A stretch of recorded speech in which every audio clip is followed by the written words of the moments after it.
Bonjour et bienvenue dans Semaine en 45. Madame, Messieurs, l'actualité reste marquée par la deuxième réunion ministérielle tenue en Angola entre le gouvernement de la République démocratique du Congo et le gouvernement du Rwanda. Et en médiation, évidemment, il y a le président angolais João Lourenço qui a eu à jouer le médiateur dans cette table des négociations. Il ressort de cette table, évidemment, des négociations, l'instauration d'un cessez-le-feu qui entrera en vigueur le 4 août prochain en République démocratique du Congo. Et il faut le dire, dans la partie est ou la partie orientale de notre pays où les concitoyens sont pris dans des violences de M23 et RDF, évidemment, il faut le dire, soutenus par le régime de Paul Kagame. Voilà en une de cette semaine, l'actualité brûlante où nous allons faire le point avec mes invités dans ces plateaux. Il s'agit bel et bien de Patrick Mpiana, qui est secrétaire fédéral et chargé d'études et planification UDPS Tshisekedi. Patrick Mpiana, bienvenue dans Semaine en 45. Oui, merci beaucoup, M. Ruffin. Je suis très ravi pour la soirée d'aujourd'hui, pour que nous puissions échanger avec mes frères et sœurs. Je salue mes deux co-débatteurs, ils sont de la société civile et du PPRD. Je crois que tous on est congolais. Et puis, de l'autre côté, j'ai toujours eu une pensée pieuse à nos frères de l'Est, parce que ce qui se passe là-bas, ce n'est pas normal. Exactement. Mais toutefois, nous allons essayer d'éclairer l'opinion pour que les gens comprennent ce qui se passe actuellement au pays. Évidemment, nous aurons aussi à échanger avec la société civile. Je vois là Justin Bahati, qui est président de la société civile composante jeune et représentant de la jeunesse du Grand Kivu et Maniema. Justin Bahati, bienvenue dans Semaine en 45. Merci, M. Ruffin. Je profite de saluer tous les milliers de Congolais qui nous suivent en séparé moments, beaucoup plus particulièrement dans la zone meurtrie, la zone est de la République démocratique du Congo. Toutes ces femmes violées, tous ces enfants déplacés, tous ces vieillards qui meurent sur le chemin. Je voudrais que cette émission soit pour eux une image d'espoir et que ça garde un caractère pédagogique pour permettre à la nation congolaise de comprendre où va la République, où sommes-nous et qui sont les responsables majeurs de ce que nous subissons. Et de l'autre côté, Marcel Bombamba, qui est cadre communicateur PPRD. Bienvenue dans Semaine en 45, Marcel. Merci beaucoup, cher ami Ruffin. Nous sommes comblés de joie pour cette énième opportunité que vous accordez aux Congolais. Je salue respectueusement mes co-débatteurs. Je vois mon frère que j'apprécie tant, qui se distingue par moments des autres communicateurs de l'Union sacrée. Mon ami Patrick Mpiana et également Justin Bahati de la société civile. Nous saluons tous les Congolais qui se retrouveraient en ce moment de nous suivre et nous déplorons, laissez-moi comme Petit Bouscu avions l'habitude de le dire, ce qui est arrivé à la famille, d'abord à la famille personnelle ou biologique du sénateur à vie, l'excellence Joseph Kabila Kabange, qui est mon autorité morale. Et à nous également, qui sommes de sa famille politique, de la dernière visite aussi violente que avions été victimes de la part de nos frères congolais, pour Bazaba congolais. Il y a à Force du Progrès, une structure, je ne sais pas moi si d'appui à l'UDPS. Et nous félicitons également nos services de sécurité, la police. La police et les RDC. La police et l'État politique. Les institutions, les hommes partiront, mais les institutions y resteront. Donc la police fait partie de l'institution pour cette démonstration, de montrer de l'arrestation des différents membres. Mais nous voudrions à ce que procès Kendeti Nasuka et qu'il soit condamné et jugé. Voilà. Merci Marcel Bombamba. Je commence avec vous, Patrick Mpiana, évidemment. Vous êtes au courant qu'après cette table des négociations tenue par le président angolais, João Lourenço, il ressort de cette table un cessez-le-feu qui entre en vigueur le dimanche. C'est dimanche 4 août dans la partie orientale de la République démocratique du Congo. Quelle est votre analyse par rapport à ces cessez-le-feu et qui sera contrôlé, il faut le dire, par un mécanisme de suivi et de vérification ad hoc renforcé? Bon, nous venons d'un cessez-le-feu. D'une trêve humanitaire. D'une trêve humanitaire. Exactement. Disons-le, c'est un cessez-le-feu en fait. Le jeu de mots. Oui, décidé par la grande puissance mondiale militaire et économique, les États-Unis d'Amérique, et nous entamons directement un autre décidé suite à une réunion tripartite entre la République démocratique du Congo, le Rwanda ainsi que l'Angola, mais cette fois-ci, le lead est mené par l'Angola. Alors, ce qu'il faut retenir est que construire la paix entre les différentes nations, c'est ce qui est le plus important. Il peut y avoir des opérations sur le terrain, mais ce qu'on doit retenir est que dans toutes les guerres, commençant par la Première Guerre mondiale, même lorsque nous allons prendre le départ de Kadhafi, vous allez comprendre que dans toute chose, il y avait toujours négociation. Okay. Donc, il y aura toujours négociation, mais cela ne nous oblige pas de laisser faire sur terrain. C'est-à-dire, lorsqu'il y a un front diplomatique, de l'autre côté, il faut que nous soyons aux aguets sur le plan militaire. Et de l'autre côté, j'ai toujours demandé à vous, hommes de médias, raison pour laquelle cette semaine, à chacune de mes interventions, j'interpelle toujours le ministre de la Communication et le patron de la CESAC. Vous savez pourquoi? Si vous suivez nos médias, par rapport à tout ce qui nous est arrivé depuis 1994, d'ailleurs, si on a une bonne mémoire, on ne pouvait pas se limiter à 1994, mais on devait toutefois rentrer vraiment dans le passé. Okay. Parce que je l'ai toujours dit, le président Kassavo Bouakoni guerre dans les fusils, le président Mobutu n'en parlons pas, le président Laurent Désiré Kabila, le président Joseph Kabila, et maintenant c'est Félix Antoine Tshisekedi Tshilombo, chef de l'État. Alors, ce qu'il faut savoir dans tout ça, il y a une motivation qu'on n'arrive pas à épingler et à le faire sortir, bien que tous nous savons que c'est pour des raisons économiques. Mais pourquoi le Rwanda et l'Ouganda sont concernés? C'est parce que les gens qui, entre autres, ont siégé en conférence de Berlin, ont analysé et ont étudié les peuples. Si vous demandez, par exemple, à un Congolais de Brazzaville de venir occuper nos terrains, il peut le faire pour une semaine ou 2 semaines et par après il dira que vous comprenez? Alors que de l'autre côté, nous sommes en face des peuples éleveurs. Si vous prenez l'histoire de l'économie de notre pays ou bien de l'économie politique, ou bien de l'histoire économique, vous allez comprendre la motivation qui pousse les peuples éleveurs et la continuité des actions posées par les peuples éleveurs, c'est ce qui est à la base du capitalisme. Mais la pire des choses, chez nous en Afrique, on a un capitalisme abattardi.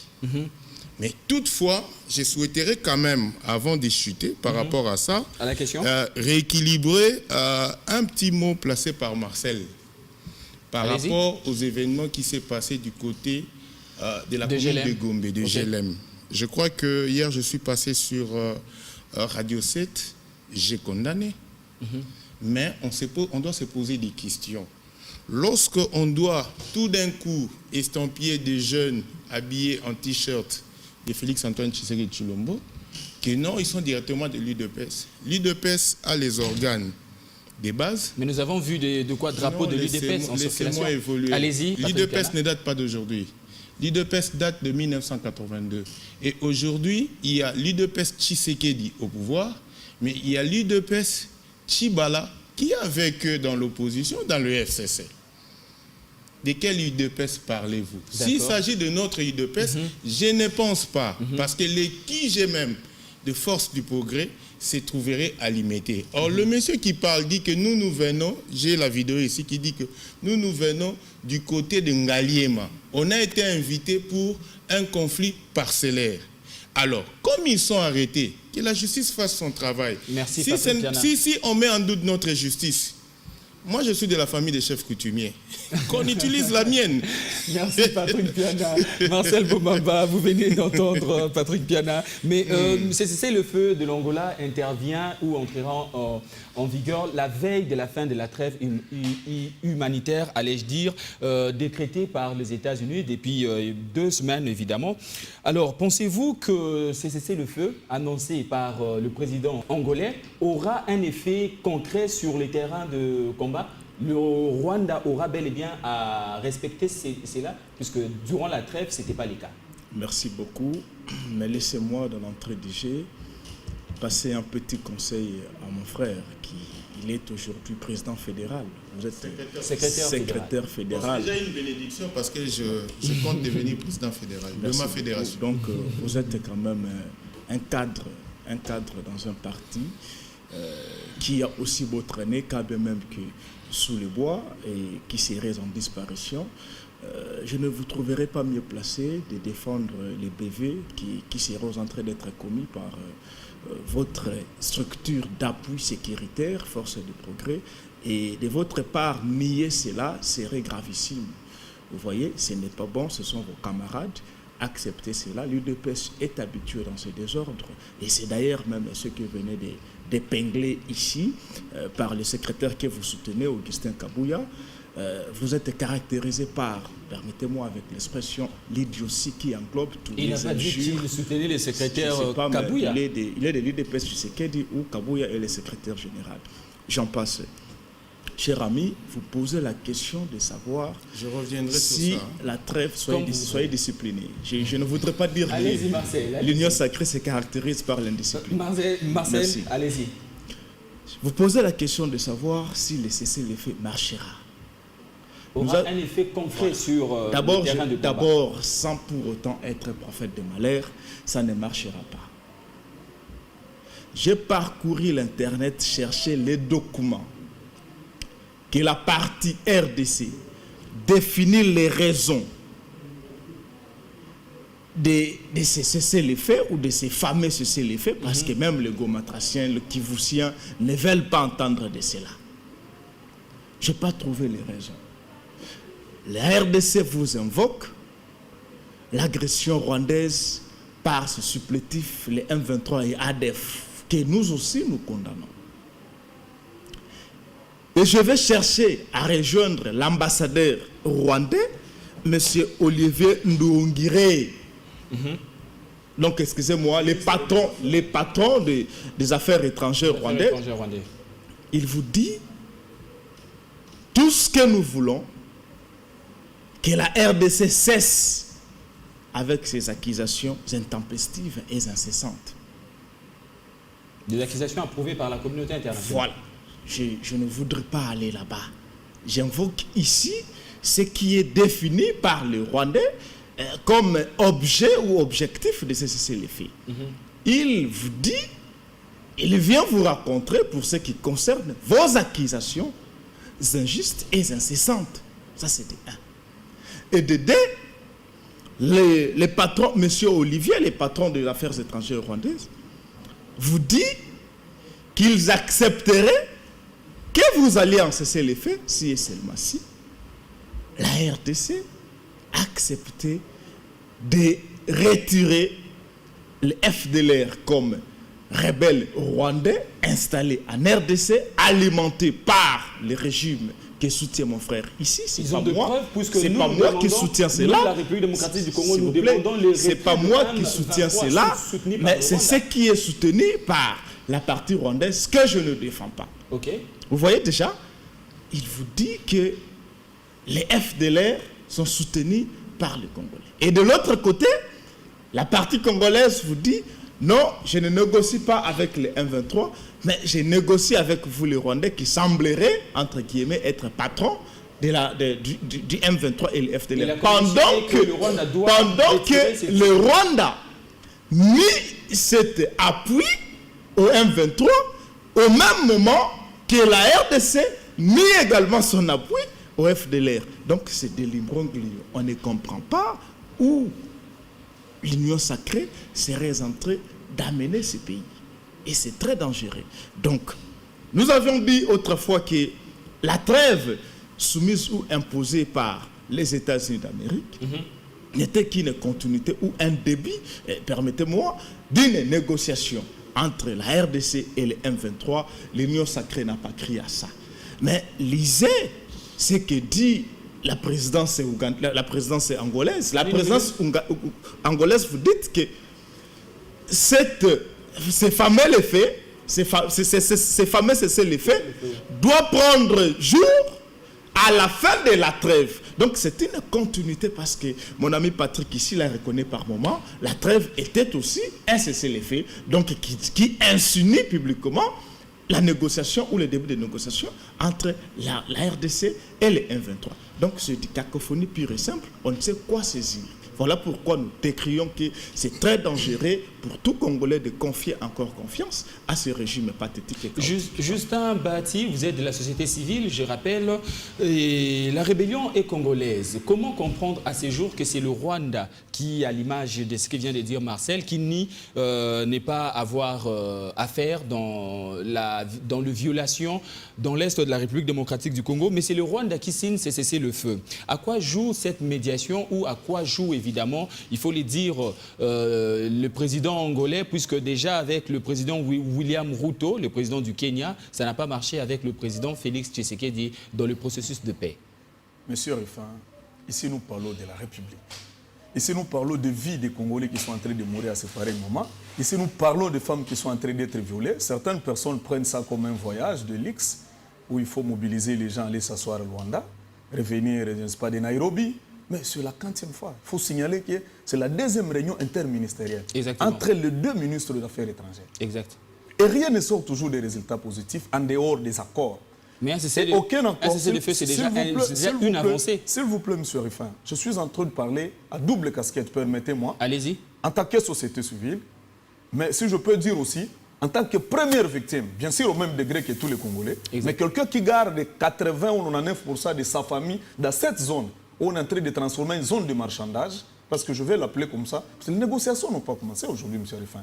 Est-ce que quelqu'un qui est à retour a besoin d'écouter de cesser les faits, ou il a besoin de se rendre à son domicile, reprendre ses activités comme tout le monde, comme M. Marcel va revenir chez lui et tout le monde, comme moi je vais rentrer chez moi? Est-ce que c'est ce qu'il veut attendre? Les négociations ou toute chose se tournent autour de 3 points, M. Rifin. Il faut d'abord soulever l'intérêt, il faut soulever la volonté et il faut soulever la confiance. Est-ce que ces 3 éléments sont réunis entre Kagame et Kinshasa? Écoutez, M. Rifin, je ne vais pas vous vexer ou vous dire quoi que ce soit. Lorsqu'il y a cessé de faire ou trêve, chaque fois ça profite à l'ennemi. C'est le moment où l'ennemi s'organise. Vous savez, Kagame a une politique de la rise. Je l'avais dit au départ, je me dis, mais le président Félix, il n'ont ça quelque part par rapport à la politique régionale, je m'excuse le terme. Il peut bien sûr se renseigner ou aller plus loin qu'on sort, mais la maîtrise de la politique régionale est tenue par M. Museveni. C'est le doyen de la région et c'est le parrain direct de Kagame. Ils maîtrisent souvent. Ils savent ce qu'ils font. On oublie souvent. Les gens ont tendance à aller en Angola. C'est bien bon, je suis très content pour la bonne volonté de M. Lorenzo. Mais la politique de la région des Grands Lacs a son histoire. J'ai été président de la jeunesse de la région des Grands Lacs. J'ai représenté la RDC dans des échanges à Bujumbura, comme au niveau de Kigali. Je connais la tendance nilotique. L'ami de l'IDP s'est soulevé sans parler de la population, les Verts et tout de suite, Pasteur et consorts. Ils sont venus comme ça, aujourd'hui ils sont dans les Massissi. Ils sont venus avec des vaches, avec l'idée de chercher le pâturage. Mais au fil des temps, ils ont tué les propriétaires de terrain. 10 ans, 20 ans plus tard, aujourd'hui, si vous allez dans les Massissi, je ne serai pas contredit par les élus des Massissi. La majorité, Tutsi, est élue là-bas. Où est-ce que, qui nous a produit les Mangachuchu et les autres? Il faut creuser. Lorsqu'on discute de cette question, j'aimerais que les gens puissent mettre la connaissance à la maîtrise de la région. Exactement. Et là, ça va nous permettre d'attaquer les vrais problèmes. Parce qu'on risque d'apporter des vraies solutions à des faux problèmes. Donc vous décriez cette table des négociations? Non, les négociations n'ont jamais été mauvaises, parce que nous sommes dans un état de crise. Mais il y a une confusion, une cacophonie. Lorsque Kagame ne se reconnaît pas comme acteur ou comme accompagnateur de M23, pourquoi il envoie son ministre des Affaires étrangères pour discuter autour de quoi? D'où la question est posée. Là, c'est la question fondamentale que le régime Tshisekedi, notre président, devait soulever d'abord sur la table. De quoi se reproche le régime de Kigali? Ça, c'est un. Deuxième des choses, M. Rifin, ça ne suffit pas seulement que les États ou les Nations Unies reconnaissent que la RDC est agressée. Il faut qu'il y ait une ligue de forces pour contrarier ces terroristes. Mais malheureusement, au-delà de déclarer une trêve, les États-Unis restent bras croisés.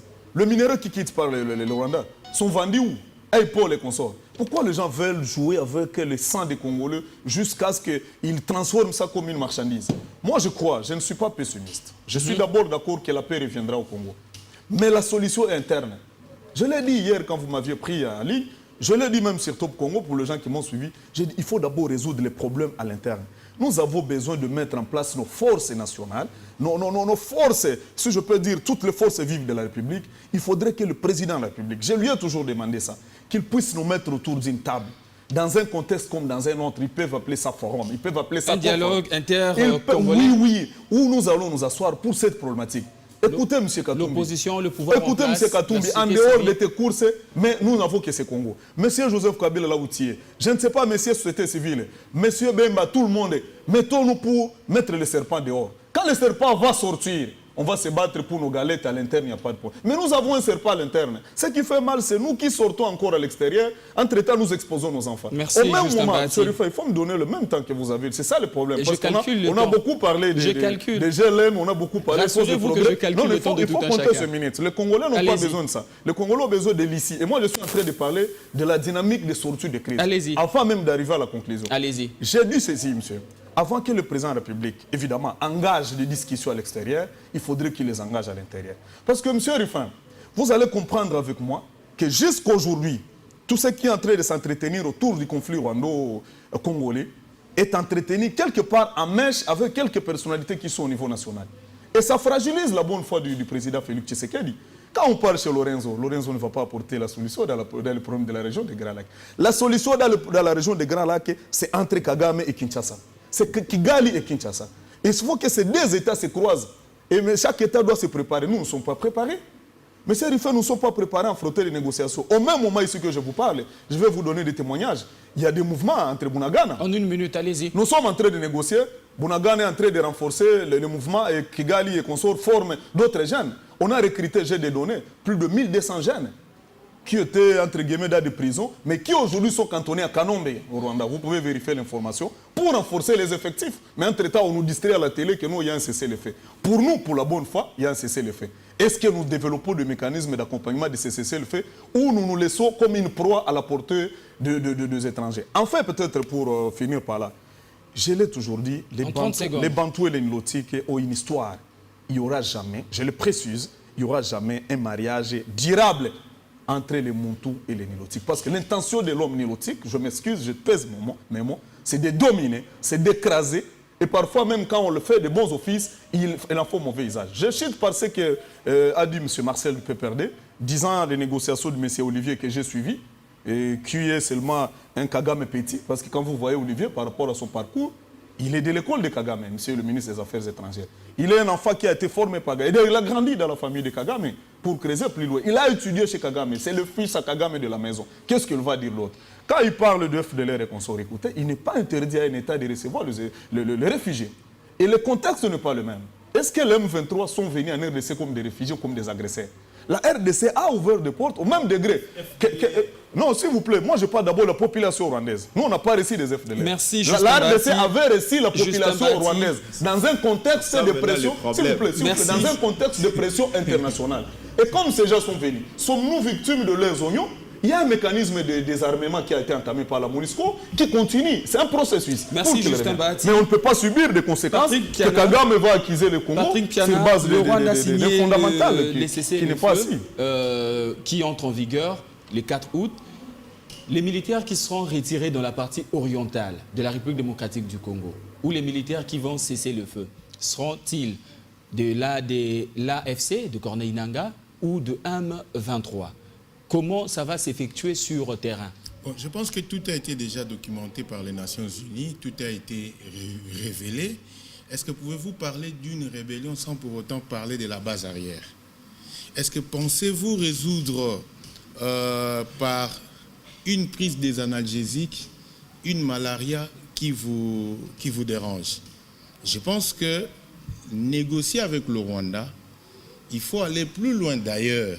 Il faut négocier aussi avec les bailleurs de fonds. Okay. Parce que si nous subissons ce que nous subissons aujourd'hui, je ne pense pas que Marcel puisse être distrait.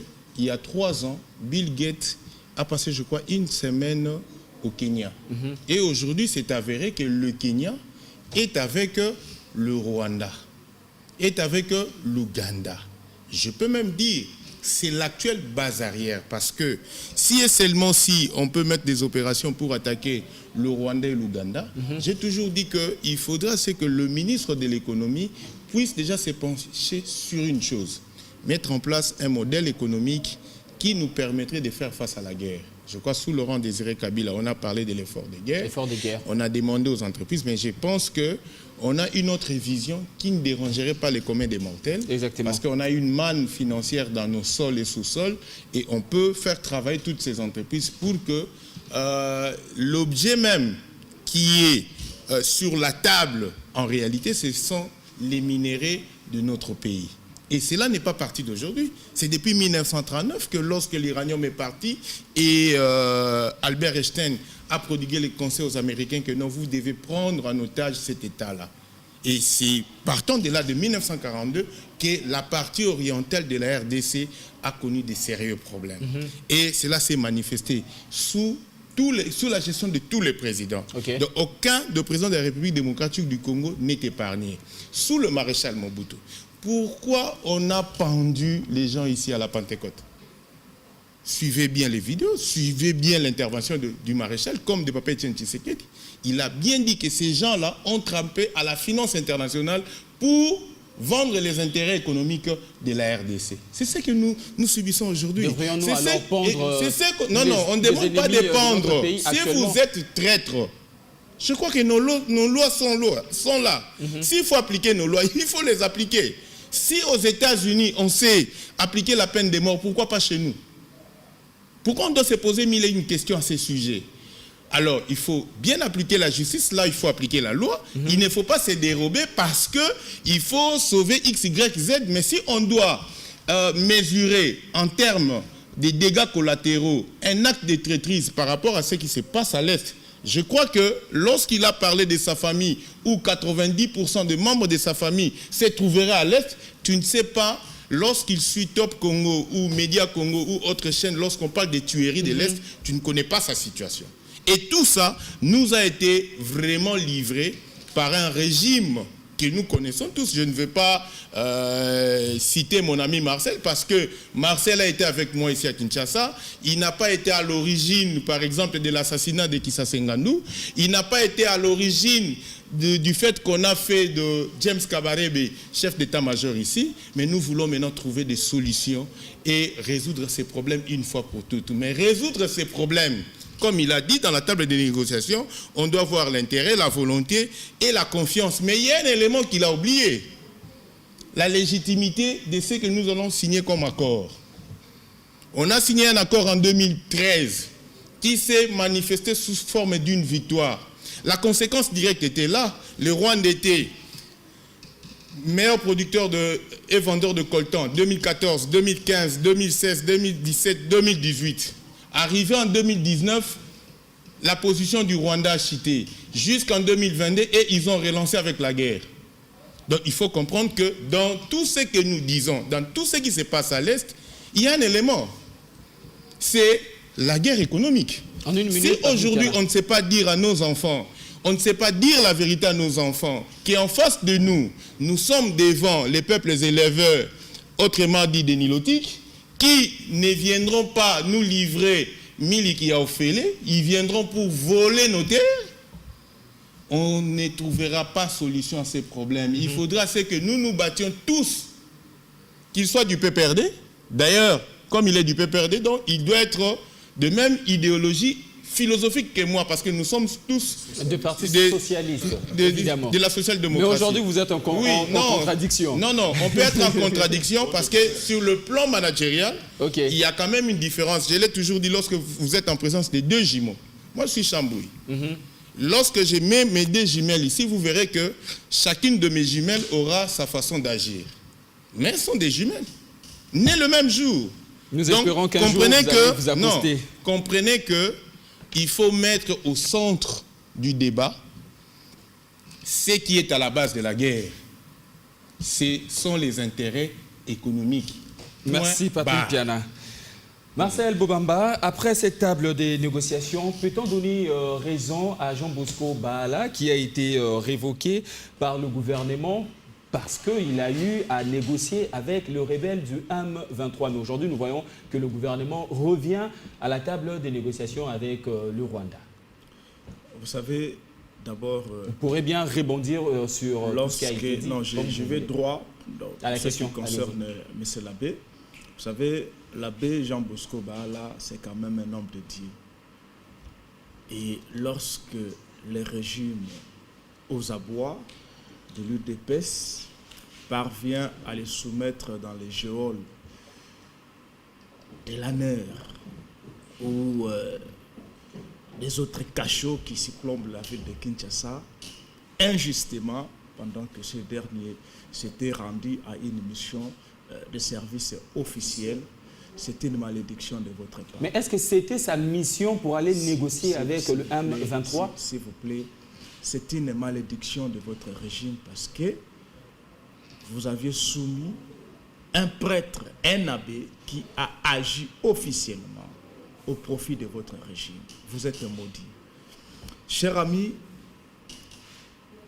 mon ami Patrick Piana va dire publiquement que l'accord ou les négociations de 2013, il a voulu faire allusion entre l'armée congolaise de l'époque et les M23 lorsque les vaillants héros Joseph Kabila Kabange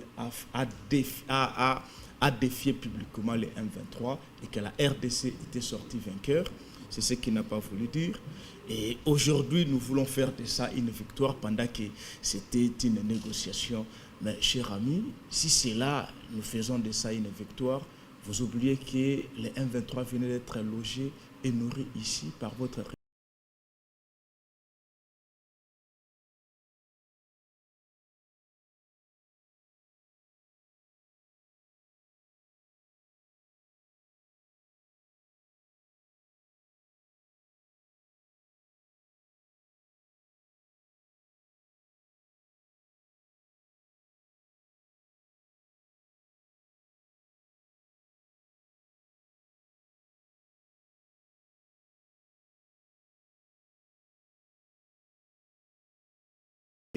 L'IDPS n'a pas été préparé pour diriger cette république.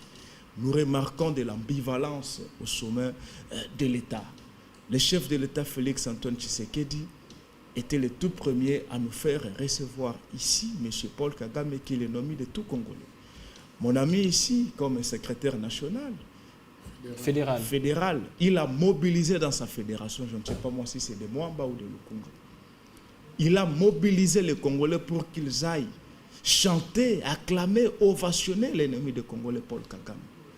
Pendant que Kabouya chantait là-bas comme un grand artiste reconnu mondialement. C'est très malheureux, cher ami. Baala est allé servir les régimes en place. Il est sorti sur pied d'une note officielle. Et on se posait parfois des questions. Si les images ne nous ont pas été révélées, allez-vous condamner Baala? Parce qu'ils l'ont fait sur pied de ces images-là. Et pour se sauver, non, monsieur Baala, vous êtes révoqué. C'est du fiasco. Ce n'est pas aussi une révocation qui est acclamée par le Congolais. C'est une façon de se couvrir. Monsieur, vous n'êtes pas à mesure de diriger l'État congolais. Vous étiez sous les bois, en train de caillasser, en train de vilipender les autorités publiques, en train de détruire les biens de l'État. Je craindrais même que vous parliez ici. Vous êtes de la social-démocratie, cher ami. En une minute. Parce que la social-démocratie, c'est aussi ça, les peuples d'abord. Mais où en sommes-nous? Je craindrais aller plus loin. La justice également en fait partie de la social-démocratie. C'est ce qu'on m'a appris dans mon parti politique. La justice équitable, l'économie du marché. L'économie fait partie de la social-démocratie, cher ami. Et de sur quoi vous êtes aussi un idéologue de votre parti politique. Donc l'IDPS ne peut pas aujourd'hui se permettre de se classifier parmi les partis politiques et défenseurs de la social-démocratie comme le PPRD. Merci Marcel Bombamba pour votre analyse. Justin Bahati, à qui profitera ces cessez-le-feu? Et qui gagne, qui perd en même temps quand ce cessez-le-feu sera entré en vigueur le 4 août prochain? Merci, M. Ruffin. J'aimerais d'abord rebondir sur quelque chose que M. Marcel a présenté. En fait, il n'est pas interdit aux États de vivre ensemble. Paul Kagame venir à Kinshasa n'est pas un péché, ce n'est pas aussi une infraction. Il n'est pas aussi interdit parce que nous sommes dans des corps. Hein. Ce PGL, nous sommes dans CIRGL, Nations Unies. Mais il a toujours été l'ennemi de la République. S'il vous plaît, ce n'est pas ça le problème. Et quelqu'un a soulevé, nous sommes ennemis sur base de quoi? De la sur base des intérêts, sur base des aspects économiques, beaucoup d'éléments ont été soulevés. Il faut quand même, je l'ai dit au départ, il faut attaquer les problèmes par les fonds. Il ne faut pas rester sur le feuille. Hein. On risque de nous attaquer sur la visite de Paul Kagame. Où est le problème? S'il peut arriver à Kinshasa, s'il peut rentrer. Nous aussi, nous pouvons y aller. Mais le problème majeur, comment nous gérons nos relations? Quel est le poids de la RDC dans les négociations? C'est ça la vraie problématique. Parce que je voudrais demander même à mon frère de l'UDPS, à côté de moi, le secrétaire général, M. Patrick Piana, une seule négociation où la RDC est sortie vainqueur ou victorieuse dans toutes les négociations. Même quand on nous explique c'est de l'Angola, c'est nous qui allons négocier et nous sortons encore humiliés. Même quand on nous chasse du Congo-Brazza, quand est-ce que nous sommes préparés pour des négociations? Parce que les négociations, c'est un terrain, c'est comme un match, c'est un duel. Ce n'est pas un cadeau. Les négociations, il faut avoir des bons négociateurs, il faut avoir des impositions, il faut avoir des préalables. Tout ça font partie des négociations. Nous avons de bons pour négocier. La plupart des... Non, je parle des biceps que nous amenons dans des négociations. Nous en avons. C'est ça que vous allez l'évaluer par les résultats. Vous allez évaluer ça par les résultats. Je venais de vous poser ou de nous poser la question que je pose aux milliers de Congolais. Qu'une seule négociation, où nous sommes revenus avec le résultat. Je voudrais quand même parler de l'approche soulevée pour 2013, parce que j'étais à Goma, j'étais là en tant que président de jeunes, je suis dans la ville, le M23 entre, j'étais pourchassé parce que je suis activiste de la lucha, on nous a traqués et ainsi de suite, mais quand même il faut reconnaître qu'un certain matin comme ça, ces bandits, ces voyous se sont retirés de la ville. Ça c'est un résultat. Et la population a dit, ah, négociation, il va le faire à Kampala, voilà Kinshasa, ni à Kweni. C'est ce que les gens veulent. Évidemment, il faut reconnaître, il faut maintenant appuyer sur ces leviers. Demander à Joseph Kabila et aux autres, et à toute autre personne, où est-ce qu'ils avaient touché, quels étaient les leviers qu'ils avaient appuyés, pour que quand même d'abord ces bandits se retirent de la ville. C'est pourquoi j'ai demandé au retour aux intelligences nationales. Ce n'est pas pour rien. Je crois que Marcel m'a rejoint en donnant des cas d'exemple de négociations qui ont réussi. Évidemment, 2013, ça pouvait ne pas être une réussite durable aussi parce que de 2013, pour que ces mêmes gens rebondissent aussi à 2023, c'est qu'ils n'étaient pas si loin. Donc les résultats n'étaient pas tellement efficaces. Mais quand même, M. Ruffin, signalons que le M23 s'était retiré de la ville. J'y étais. Ils ont abandonné des véhicules sur les chemins de Kanyabayonga et consorts. Ils sont partis. C'est-à-dire qu'il y avait une intelligence entretenue à une dimension élevée pour y arriver. Pourquoi aujourd'hui le président de la République, chef de l'État, garant des institutions de la République, parce que le premier mandat du président de la République était lié à l'approche diplomatique, mais qui n'a rien rapporté, M. Ruffin. C'était le nombre de voyages, c'était le nombre de contacts, c'est très bien, la bonne foi était là. Mais lorsqu'il examine que les 5 cas ont été épuisés, dans des échanges aux gens, quand ils tournaient les dos, peut-être ils vont rire. Clinton ou je ne sais pas, Macron, ils vont aller encore festoyer sur visite Rwanda et consorts. Nous partons vers eux. Entre-temps, ils vont célébrer le génocide au Rwanda. Est-ce que Macron s'est déjà déplacé pour célébrer des millions de Congolais qui ont été tués dans la zone de Rutshuru, Beni et consorts? Mais nous l'avions vu à Kigali jouer au football, en train de célébrer des gens qui étaient morts il y a des années. Et Dieu seul sait si le nombre que Kagame présente est le nombre exact. Donc la communauté internationale joue à un double jeu je suis en train... dont nous ne comprenons pas. Évidemment, qui parle de la communauté internationale voit leurs enfants au pays. Joël Lorenzo, je peux dire, c'est une colonie portugaise, si je peux dire. Exactement. Et le Portugal reste parmi les États puissants. Ne vous en faites pas. Quand vous voyez Joël, vous ne le voyez pas seul. Quand vous dites que non, l'économie de l'Angola est au bon point, bon, oui, ils ont un beau pareil qui l'a colonisé, mais entre-temps, ils ont aussi d'autres intérêts. Moi, je demande à nos institutions, je reviens sur ça, de creuser davantage à l'interne.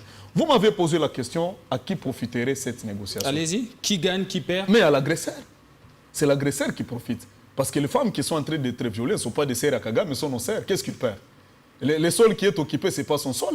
Qu'est-ce qu'il perd? Même si l'État, même si la trêve prenait 2 ans. Il est à l'aise parce que la trêve ne parle pas de retrait des ennemis. La trêve ne parle pas... On dit non, restez d'abord. Mais la suite maintenant, après cette trêve. C'est-à-dire on va forcer notre État de demander aux militaires qui ne sont pas formés encore d'être des généraux. Ils vont forcer encore à notre État de partager nos minéraux. Donc la guerre ou la trêve, comme vous venez de le dire, ne profite en rien à la République démocratique du Congo. Au contraire, c'est le budget qui a fait voyager le ministre des Affaires étrangères. Ça va encore nous pousser à mettre en place des mécanismes, comme l'a dit les accords, au fait, le cessez-le-feu, qui aurait le mécanisme d'accompagnement de services de renseignement. Renforcé. Il faut de l'argent. Parce que le service de renseignement demande de l'intelligence, demande des descentes sur terrain. C'est le budget de la République, nous qui sommes victimes, encore qui subissent. Quel est cet appui économique déjà réussi après tout ce que nous avons connu? Moi, je crois que la RDC est celle contre le monde. En une minute, Justin Bahati. Monsieur Ruffin, non. À un certain moment, je crois que même le caméraman peut en être témoin. Quand vous me laissez la parole, vous la remettez à vos frères qui avaient touché des billets de banque parce que le PPRD en a touché beaucoup. Aujourd'hui, c'est le tour d'Impiana de les toucher. Ah bon? Comme ils ont des... Oui, évidemment, parce attention, que vous avez des preuves de ce que vous avancez, puisque moi, je calcule. Non, j'en ai par rapport au timing estimé. Mais ça se voit par même les co-débatteurs. Non, mais j'ai des timings. Alors, je ne veux pas même en perdre aussi. J'étais en train de résumer en disant que la guerre profite à l'ennemi. C'est Kagame qui en profite. Kagame n'est pas seul. Ils se sont créés une équipe dans la région des Grands Lacs. Je félicite Ndayishimiye du Burundi qui semble se détacher. Évidemment parce qu'il est Hutu. Parce qu'il est Muntu, ne vous en faites pas. Mais les Hutus et les autres, suivez leur histoire.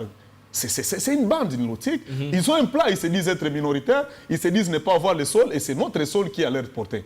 Et je crois qu'aujourd'hui, si on est intelligent et si on l'est, évidemment, on doit regarder dans la même direction. C'est là où j'appelle nos amis du PPRD.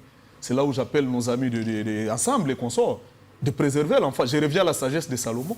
Faudrait-il déchirer l'enfant ou conserver l'enfant qu'il grandisse pour qu'il puisse sauver ou réunir les gens? Cet enfant que nous avons, c'est le sol congolais. Monsieur Ruffin, permettez-moi encore d'insister. En 30 secondes. Permettez-moi. 30 secondes, vous m'étouffez. Ok, je vais capitaliser ça. C'est beaucoup. Permettez-moi d'insister sur l'approche militaire. Jusqu'aujourd'hui, M. Ruffin, les effectifs de nos militaires dans la zone ne sont pas contrôlés. J'évite ça parce que ce n'était pas la matière. Vous avez parlé, je vais quand même parler des questions de Bahala, parce que j'ai été avec lui dans son bureau, lorsqu'il préparait les déplacements. Il m'a invité, je suis consultant dans le programme PDDRCS pour la zone du Grand Kivu.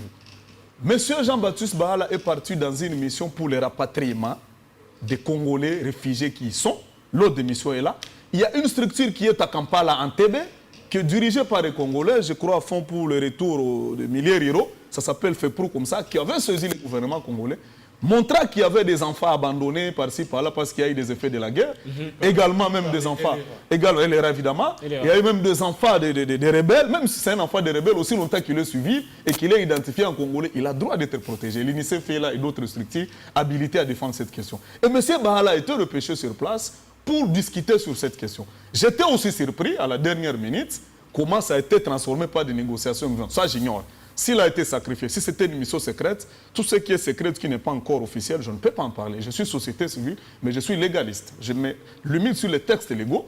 Quelle était l'ordre de mission de Bahala? Est-ce qu'il est parti pour quelle durée? Parce que j'avais dit ça. Il m'avait fait part, il m'a dit non, mon petit, voilà la mission que j'ai faite. J'ai dit oui, c'est une bonne chose. Aujourd'hui, comme ça rebondit pour des négociations. Si le régime de Tshisekedi avait entamé des négociations secrètes et qu'ils ont sacrifié notre abbé, c'est regrettable, ils en paieront cher. J'ignore encore cette approche secrète et c'est au régime de nous dire si réellement, mais les négociations avec les rebelles sont là. S'il vous plaît, M. Riffet, je vais souligner ça. Les négociations sont là parce que lorsqu'on appelle Kagame, on appelle le M23. Il ne faut pas que le président continue à dire qu'il ne faut pas négocier. Pourtant, il y a déjà des bases qui prouvent qu'ils sont dans des échanges, mais qui ne sont pas profitables dans la République démocratique du Congo. Devant nous, Non, en 2 minutes, parce que je n'ai pas parlé vous allez d'abord rebondir sur tout ce qui a été dit, mais en même temps, je voudrais vous poser la question directement. Oui. On parle de la montée en puissance de FARDC. À quand et quel moment faudrait au FARDC pour enfin faire la guerre et la République démocratique du Congo sortir de cette sphère où on va des négociations en négociations? Je crois que je finirai par là. Exactement. Mais allez-y. En une minute, si vous pouvez faire un résumé de tout ce qui a été dit. En résumé, lorsqu'on doit parler de la social-démocratie, nous ne sommes pas un pouvoir où le 28 novembre 2011, dans ces pays, on a assassiné les enfants, les filles et garçons du Congo à l'aéroport d'Indjili lorsque le président Etienne Tshisekedi revenait de Matadi. Nous ne sommes pas de cette vision-là de la social-démocratie. Nous sommes cette vision-là de la social-démocratie où on a ramené l'éducation de nos enfants à la portée de tout le monde. On a fait qu'au niveau universitaire, que l'étudiant soit respecté. On a fait de notre mieux lorsqu'on a parlé des négociations pour quel résultat. Mais je crois que ça fait pratiquement plus de 2 décennies que notre pays était inhibé dans la liste des acheteurs officiels des armes.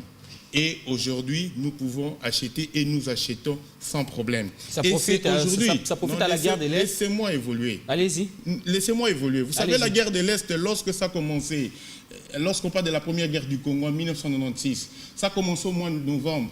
Au mois de mai, les rebelles étaient ici.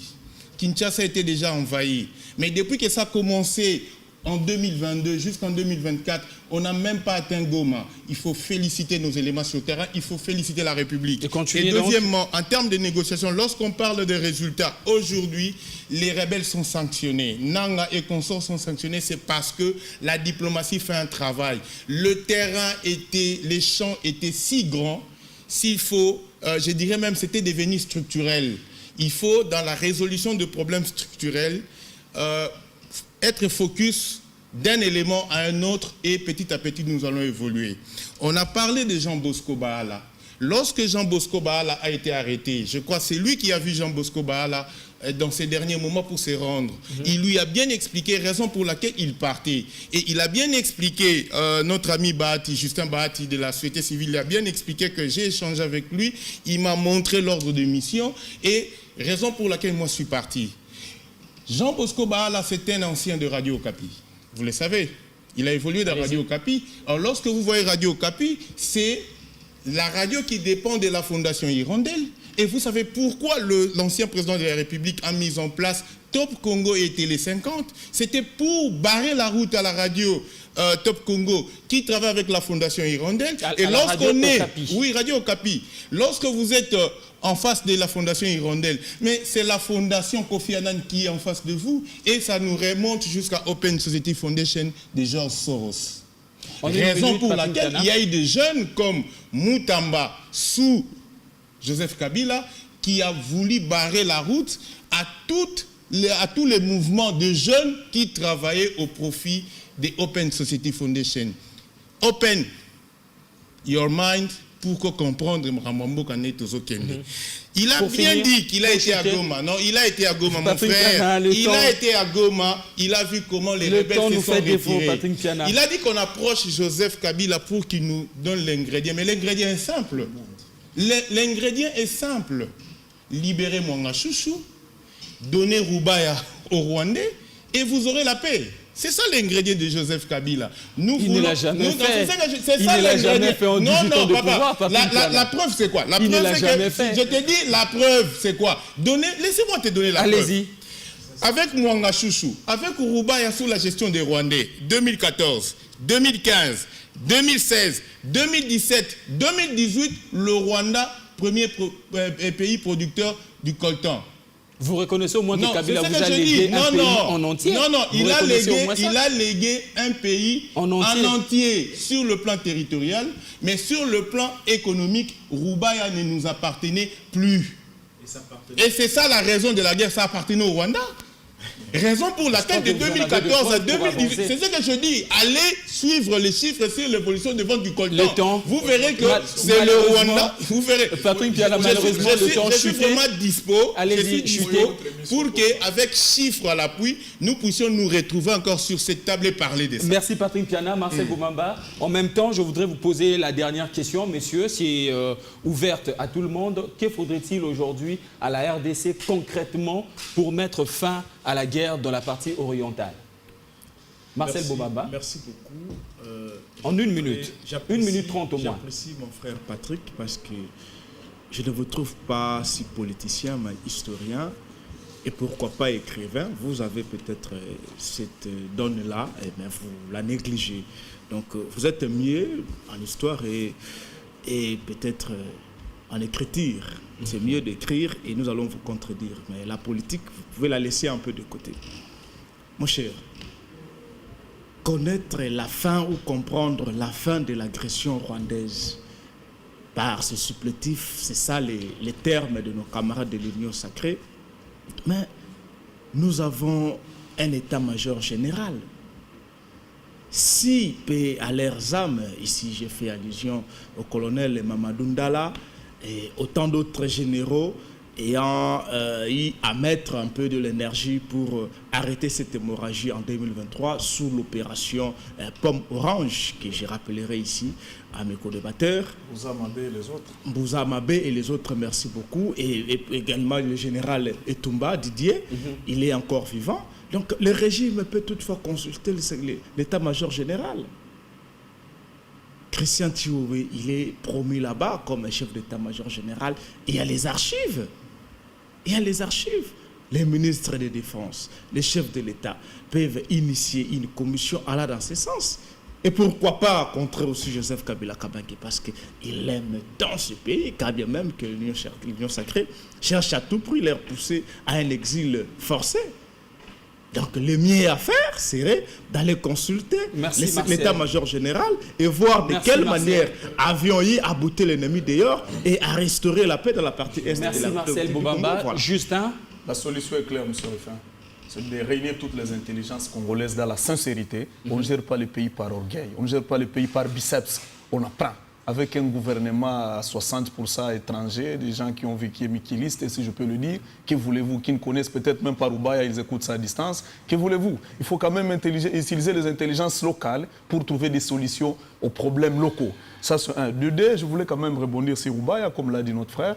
Non, Roubaya n'a pas été donné au Orange. Je l'ai dit au départ que nous avons été infiltrés. Évidemment, par rapport à la faiblesse de gestion de nos frontières, certaines personnes font des mouvements, ils peuvent postuler. Et comme la population est affamée, elle peut voter pour Mangachouch ou pour ses milieux. Et Mangachouch peut garder ses relations avec les Rwandais, ça n'a rien à faire avec la République. Il faut souligner que si Mangachouch a des origines rwandaises et qu'il a des intérêts au Rwanda et qu'il collabore, cela n'a rien à faire avec les accords entre États quand même. Parce que nous n'avons jamais eu lié, moi personnellement, parce que je suis de la lucha, j'ai fait aussi l'investigation, je n'ai jamais lié un accord où le régime sortant a eu quand même des conventions de céder Roubaya et consorts. Ça, il faut préciser, c'est pédagogique que les Congolais nous suivent. Évidemment, cette légèreté n'est pas encouragée. Je demande au président de la République de faire asseoir les esprits. Je le répète, peu importe les tendances, les draps ou les couleurs, je m'en fous de ça. Cet enfant que nous avons doit vivre. Et pour mettre ces intelligences en le côté, il peut nous appeler au stade de martyr. S'il veut, il peut nous appeler à l'imiter chez lui. On viendra pour réfléchir à la République. Et les solutions seront efficaces. Lorenzo ne va pas résoudre le problème plus que Bati, plus que Ruffin, plus que Marcel. C'est à nous le problème. Merci Justin Bahati. Moi, Patrick Piana. Je dirais en deux dictons. Allez-y. Le premier, l'union fait la force. Et la deuxième des choses, celui qui veut la paix prépare la guerre. C'est-à-dire, on doit préparer la guerre. Mon ami qui semble être politicien, mais il fait de la politique politicienne, sans pour autant fouiller. Apprenons à faire les laboureurs et les enfants. C'est de cette manière-là que nous allons sauver le Congo. Je dis et je vous remercie. Je voulais Merci beaucoup, donner une Patrick annonce Piana. pour Génocostes, chers Congolais. La jeunesse du Grand Kivu, avec toute la jeunesse nationale, organise une messe nationale pour commémorer des mémoires. J'aimerais que mes collègues puissent nous accompagner dans cette démarche où on va ressortir aussi des résolutions parce que le Génocostes a été lancé, c'est demain que ça sera célébré à Kisangani. Une délégation est là du gouvernement, c'est toujours dans la dynamique de plaidoyer. Raison pour laquelle nous avons envisagé un groupe de plaidoyer pour le Congo. Est-ce que nos compatriotes de Kisangani ont déjà réussi leur somme que l'Ouganda a payé en d'indemnisation. Là, c'est un un autre sujet. À titre d'indemnisation, je pense que nous aurons toute une émission sur ça. Semaine en 45 de ces jours touche à sa fin. J'ai dit donc merci à Patrick Piana, secrétaire fédéral, chargé d'études et planification UDPS Tshisekedi. Merci d'avoir répondu à notre invitation. C'est moi qui vous remercie. Justin Bahati, président de la société civile, composante jeune et représentant de la jeunesse du Grand Kivu et Maniema. Merci d'avoir répondu à notre invitation.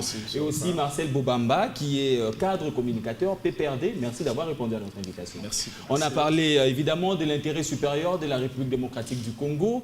Merci de nous avoir suivis de partout, mesdames, messieurs. Nous allons donc revenir la semaine prochaine avec une nouvelle thématique. D'ici là, portez-vous bien dans vos demeures respectives.